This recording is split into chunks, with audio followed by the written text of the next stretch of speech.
며칠 전에 장자매가 말씀책을 전달하다가 잡혀갔어요. 어제 교회 리더가 저보고 장자매 본분을 대신할 수 있겠냐는데 걱정부터 앞서더라고요.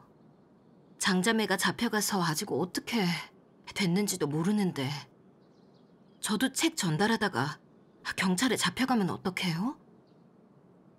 겁이 나서 이 본분을 안 하고 싶더라고요.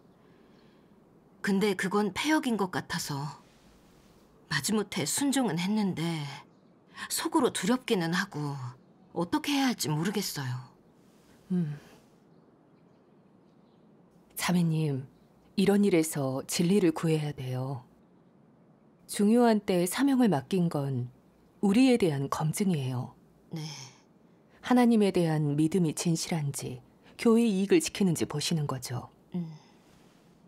제가 그런 경험이 있는데 얘기 좀 해드릴까요? 예. 네. 네.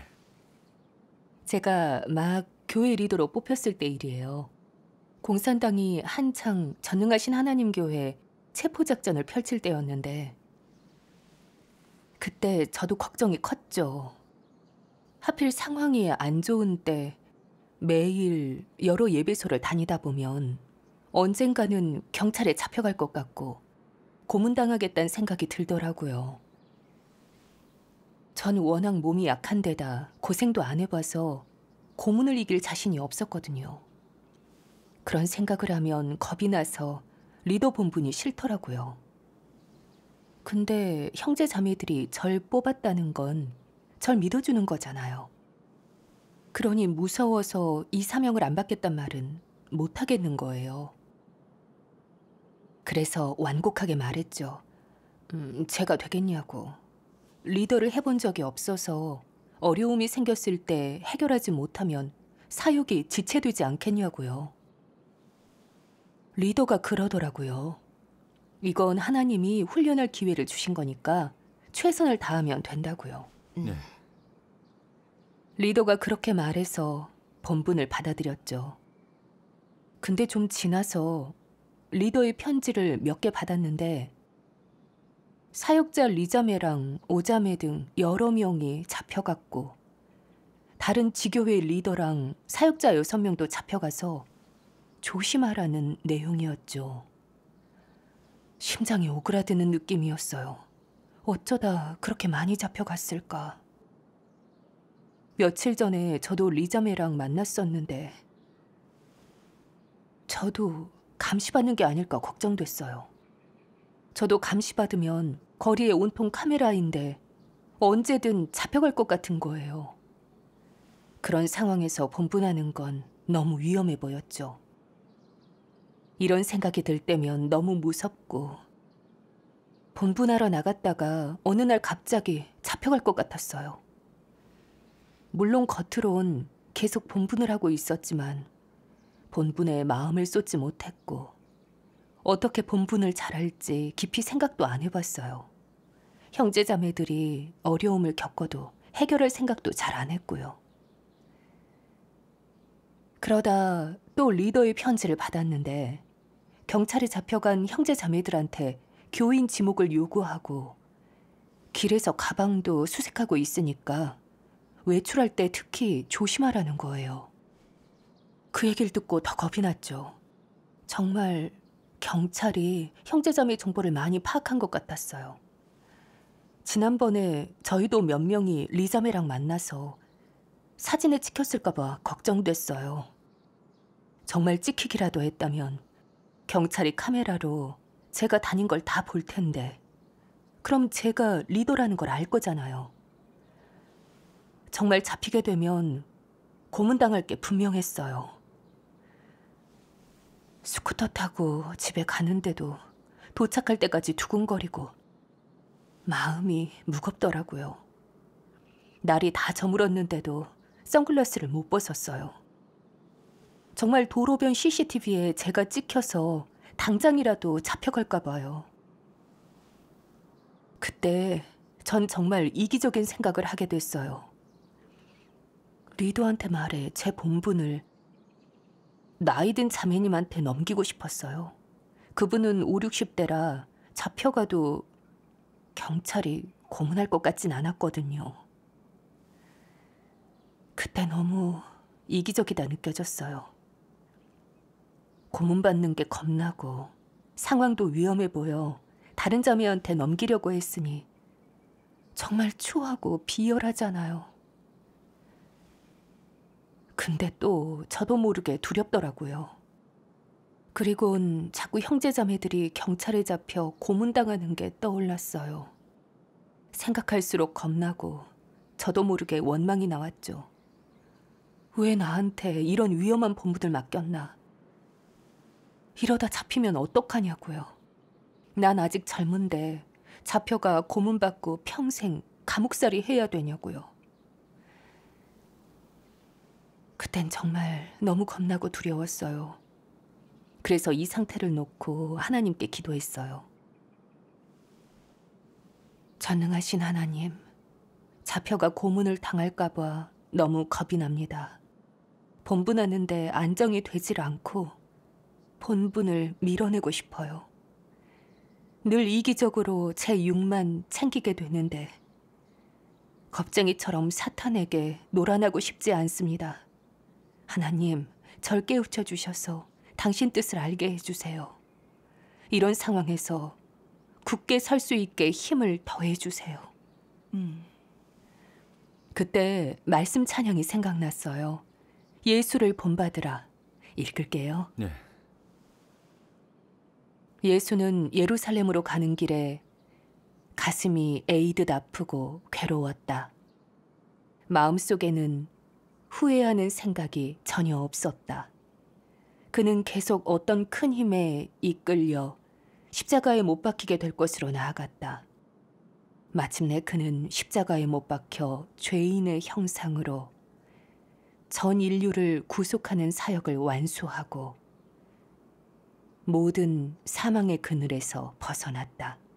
사망, 지옥과 음부는 그의 앞에서 위력을 잃고 그에게 패하였다. 그는 33년의 생애 동안 하나님의 당시 사역에 맞춰 늘 하나님을 흡족해 하려고 최선을 다했다. 개인의 득과 실을 따지지 않고 항상 하나님 아버지의 뜻을 생각했다. 그는 하나님의 뜻에 맞게 섬겼기 때문에 하나님은 전 인류를 구속하는 중차대한 사명을 그에게 맡겨 완수하게 한 것이다. 그는 그 중임을 완수할 자격과 권리가 있었다. 그는 일생 동안 하나님을 위해 수많은 고통과 사탄의 시험을 받았지만 낙담한 적이 없었다. 하나님은 그를 믿고 사랑하였기에 그 큰 중책을 맡겼던 것이다. 너희도 만약 예수처럼 하나님의 부담을 생각하여 너희 육을 저버릴 수 있다면 하나님은 그의 중책을 너희에게 맡겨 너희가 하나님을 섬기는 조건에 이르도록 할 것이다.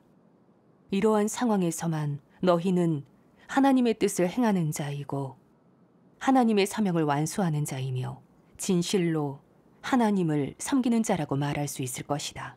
아멘. 이 찬양을 부르는데 너무 감동되더라고요. 예수님이 십자가의 고통을 당하실 때 육신은 연약했지만 후회하거나 물러서려고 하진 않으셨어요. 오히려 망설임 없이 골고다 언덕을 오르시고 모든 고통을 참고 대속 제물이 되셔서 인류를 사탄에게서 사오셨잖아요. 하나님의 사랑은 너무 크죠. 근데 전 제 안위만 생각하고 하나님이 주신 사명은 생각하지도 않았어요. 잡혀서 감옥 가거나 고문을 당할까 봐 두려움에 빠져 살면서 본분을 형식적으로 대충 하고 효과가 없었어요. 위험한 상황에선 본분을 다른 사람한테 넘기려 했어요. 정말 이기적이고 비열했죠. 이 환난에서 굳게 서서 사탄을 부끄럽게 하려는 게 아니라 계속 제 육만 생각한 거예요. 그저 아무런 고난의 대가 없이 탈 없이 본분하면서 하나님께 구원받고 살아남아서 축복과 약속을 받으려 했어요. 그래서 환난이 닥칠 때 전체 본분을 포기하려고 했었고, 심지어 하나님께 따지려고 했죠. 보니까 하나님을 믿는 제 관점은 다 거래하는 것뿐이라 너무 민망하더라고요. 네. 베드로는 환난 속에서 하나님께 절대적으로 순종하고 자기 생사는 생각하지 않았어요. 하나님을 흡족해하고 위로할 생각만 했고 십자가에 거꾸로 달려 힘 있는 증거를 했죠. 네. 거기에 절 비춰보니까 너무 부끄럽고 자책이 됐어요. 그래서 하나님께와 기도했어요. 하나님, 이런 상황에서 전 이기적인 모습만 보였어요. 잡혀가 고통받는 걸 겁내고 하나님을 증거할 생각은 안 했어요. 더는 제 이익의 득실을 따지지 않고 본분을 차례 하나님을 흡족해 해드리겠습니다. 설령 진짜 잡혀 박해당해도 순종하고 형제자매를 파는 유다가 되지 않고 당신을 증거하겠습니다. 아멘. 아멘. 기도하니까 마음이 든든하고 평안했어요. 그리고 말씀이 생각났죠. 전 우주의 모든 일은 내가 결정하는 것이다. 내 손에 달려있지 않은 일이 있느냐. 아멘. 마음이 밝아지더라고요. 맞아요. 하나님의 허락이 없다면 제가 매일 예배하고 본분해도 잡힐 일이 없잖아요. 그렇죠. 하나님이 핍박과 환난을 겪게 하기로 정하셨다면 집에 계속 숨어 있어도 잡힐 수밖에 없고요. 다 하나님께 달렸으니까 순리대로 겪어나가면 되겠더라고요. 우리가 할 수 있는 안전 대비를 지혜롭게 잘하면 되고 그 후에 어떻게 될지는 하나님께 맡기면 되고요. 네. 하나님의 말씀에서 믿음과 힘을 얻고 나니까 마음이 가벼워지더라고요. 그 후론 예배를 다녀도 그렇게 겁나지 않고 편했어요. 아멘. 아멘. 아멘. 그때 공산당이 체포에 혈안이 돼 있었어요. 근데 형제 자매들이 하나님 말씀으로 믿음을 얻고 계속 본분하니까 저도 고무됐고 본분에 더 노력하게 됐어요. 그때 하나님의 인도를 크게 느꼈죠. 형제자매들의 어려움과 문제도 해결되고 사역도 정상으로 진행됐어요. 사탄이 날뛰어도 하나님의 사역은 절대 막지 못한다는 걸 보게 됐어요. 그러니 믿음도 더 커졌어요. 아멘. 아멘. 그 일로 전 분량이 좀 자랐다고 생각했어요. 근데 하나님께서 또다시 상황을 마련하셨을 때 제 실제 분량이 또 드러났죠. 2020년 7월에 또 리더의 편지를 받았는데 저랑 자주 만난 류자매가 2-3달 정도 미행당했다는 거예요. 저를 포함해서 20여 명이 이미 경찰들 감시망에 들어갔다는데 게다가 자매가 다녔던 예배소도 이미 사진 찍혔을 수 있으니까 당분간은 형제자매랑 만나지 말라고 당부하더라고요. 그 얘기를 듣고 마음이 너무 불안한 거예요. 류자매랑 정말 자주 만났거든요. 얼마 전에 자매랑 자전거 타고 시내도 갔었고요. 길가에 다 감시 카메라인데 그것도 다 찍혔다면 저는 너무 위험하잖아요. 공산당이 크리스천 체포에 혈안이 돼 있는데 하필 이럴 때 제가 잡혀간다면 경찰이 절 얼마나 괴롭힐지 모르고 죽이진 않을까 걱정됐죠. 점점 두려워지고 집에서 말씀 봐도 마음이 불안했어요. 얼마 후 류자매가 있던 집에 하나님 말씀책이 있단 걸 알게 됐어요. 빨리 옮기지 않으면 그 책들은 경찰 손에 넘어갈 텐데 그럼 하나님 집에 피해가 크잖아요. 그렇죠. 근데 또 갈등이 됐어요. 지금 경찰들이 믿는 사람들 잡는다고 난리인데 그러다가 경찰이랑 부딪히기라도 한다면 이건 완전히 잡힐 증거가 되죠. 그럼 조사받을 때 고문받을 게 뻔하고 잘못하면 죽을 수도 있으니 가고 싶지 않았어요. 근데 이럴 때 제가 안 가면 하나님 집에 피해가 가는 걸 눈뜨고 보고만 있는 거잖아요. 한참 고민하고도 결단이 서질 않더라고요. 다음 날 말씀을 봤는데 읽어볼게요. 네. 적그리스도에게는 이기적이고 비열한 면이 가장 심하다. 하나님에 대한 진실한 믿음이 없고 충성심도 없다. 일이 닥쳤을 때 자신만 보호하고 자신만 생각한다. 그는 자신의 활로와 안전을 무엇보다 중요하게 여기며 하나님 집의 사역이 큰 손실을 봐도 상관 안 하고 자기만 변고 없이 살면 된다 여긴다. 이런 사람은 성품이 흉악하다. 형제자매와 하나님 집은 생각하지 않고 자기만 생각한다. 이것이 바로 적그리스도다. 그럼 하나님에 대한 충성심이 있고 진실한 믿음이 있는 사람은 이런 일을 어떻게 대하느냐? 어떻게든 하나님 집의 이익을 지킵니다. 하나님 집의 재물을 보호하고 리더나 형제자매를 잘 안착시켜 손실을 최소화하는데 적그리스도는 하나님 집의 사역보다 자기를 먼저 지킵니다. 그래서 큰 붉은 용에게 잡힐 때 교회의 손실이 매우 큽니다. 적그리스도의 처사는 하나님 집의 사역과 재물을 큰 붉은 용에게 내던져 바치는 것과 다름없다. 상관 않고 처리할 사람을 안 찾은 것은 다른 형태의 배반이다. 하나님께 충성하는 사람은 위험성을 알아도 그것을 무릅쓰고 뒤처리를 잘하여 하나님 집의 손실을 최소화하고 그 후에 떠난다. 이런 사람은 자신의 안위부터 고려하지 않는다. 자신의 안위를 조금도 고려하지 않는 사람이 어디 있고 상황이 위험함을 누가 모르겠느냐. 하지만 내가 맡은 그 본분은 위험을 무릅쓰고 해야 할 일이며 너의 책임이다. 너는 개인의 안위를 우선해서는 안 된다. 하나님 집의 사역이 매우 중요하고 하나님이 내게 준 사명이 매우 중요하며 이것이 최우선이다. 하지만 적그리스도는 자신의 안위가 최우선이다. 그 외의 것은 자신과 무관하다 생각하고 누가 사고를 당하든 개의치 않고 자기만 무탈하면 된다고 본다. 그렇게 그는 느긋하고 조금의 충성심도 없다. 이는 적그리스도 본성에 의한 것이다. 아멘. 아멘. 정말 그래요. 맞아요. 말씀을 보고 찔렸어요. 적그리스도는 사악하고 너무 이기적이라 신변 안전의 위험을 느끼면 하나님 집의 사역이 손해봐도 자기부터 챙겨요.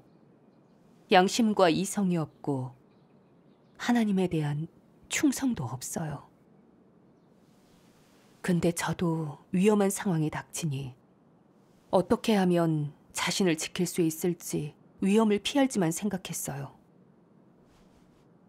하나님 말씀책이 그 집에 있다는 걸 들었을 때 빨리 가서 옮기지 않으면 경찰 손에 넘어간다는 걸 알았어요.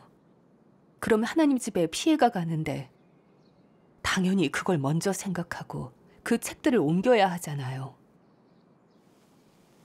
근데 괜히 나섰다가 경찰에 잡혀 고문당하거나 죽을까봐 겁이 나서 안 가려고 했어요. 그게 하나님의 말씀책을 경찰한테 넘겨주는 거잖아요. 그런 상황에 자기 안위만 생각하고 하나님 집을 외면하는 건 어찌 보면 하나님 집의 이익을 파는 거죠.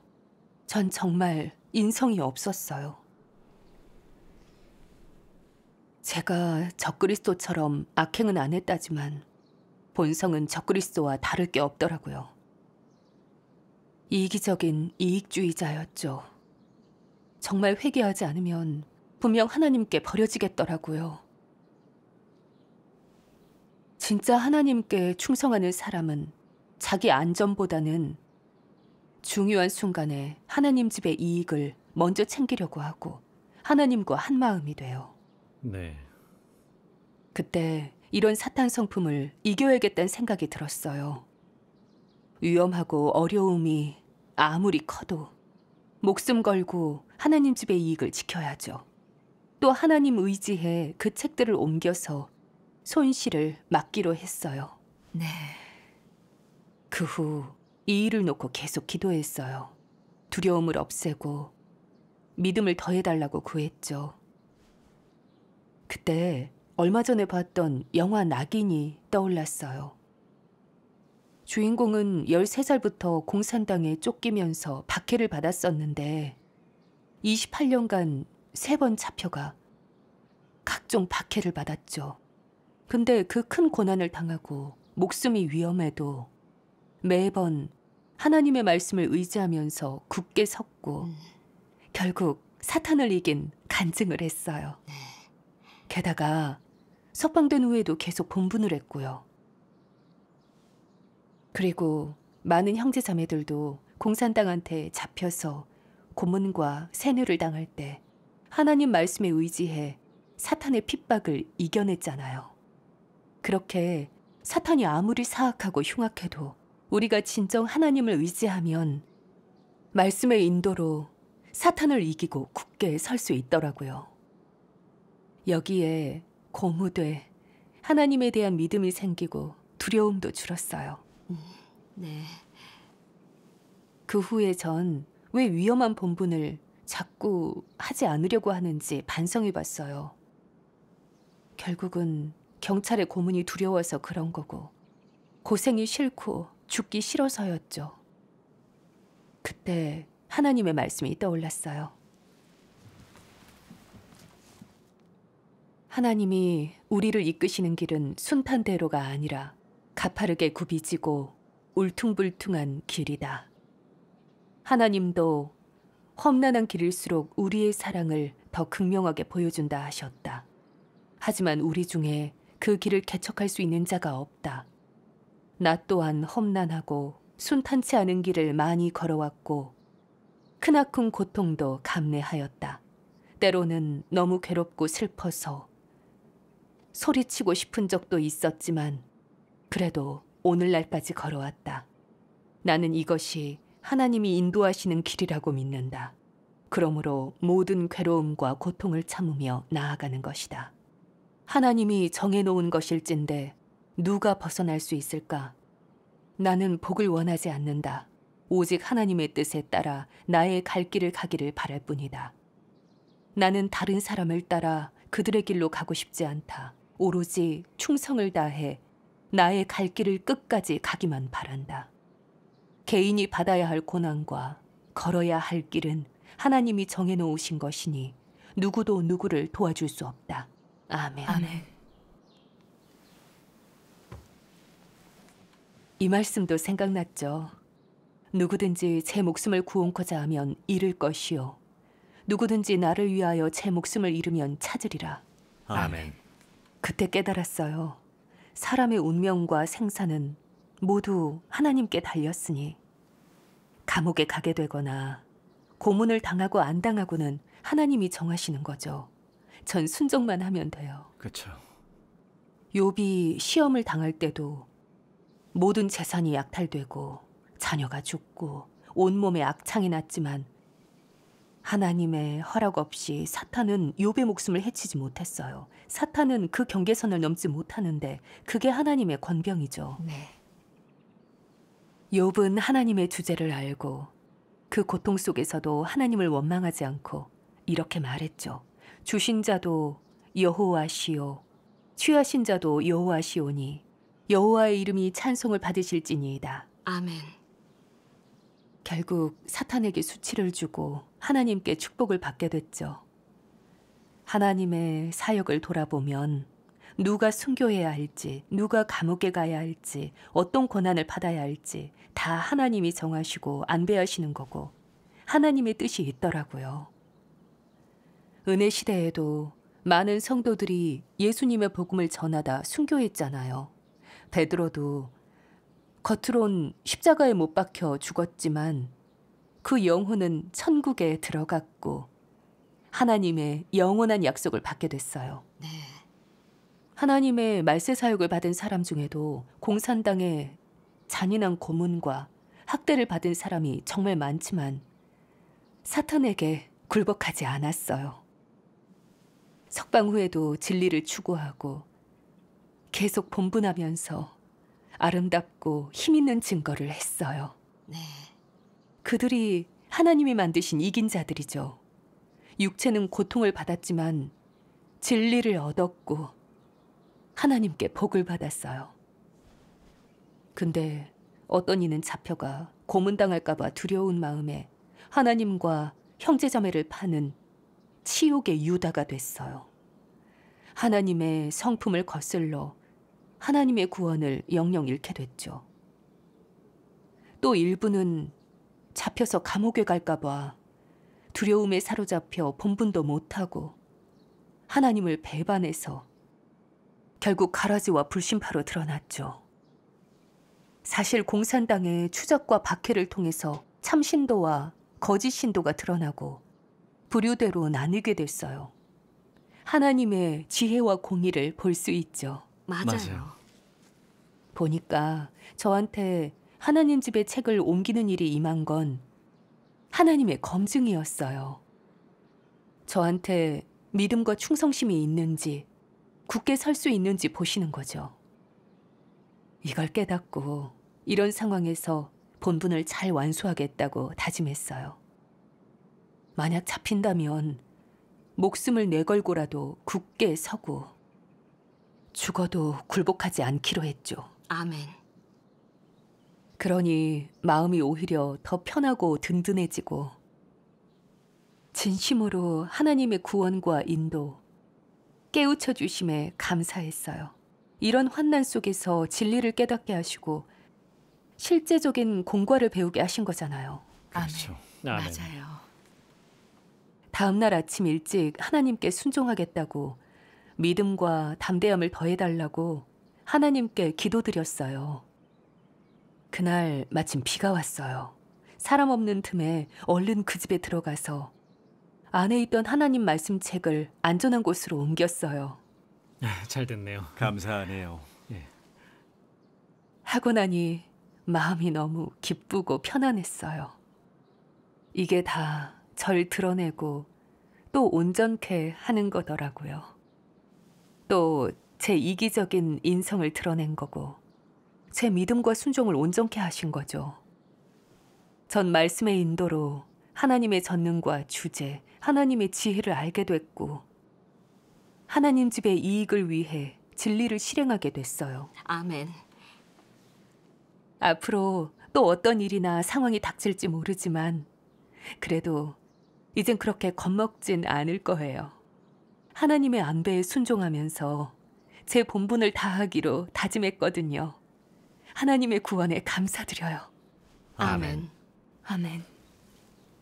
정말 도움이 되는 경험이네요. 이제 어떻게 진입해야 할지 알겠어요. 아멘. 하나님께 감사하네요. 감사하죠.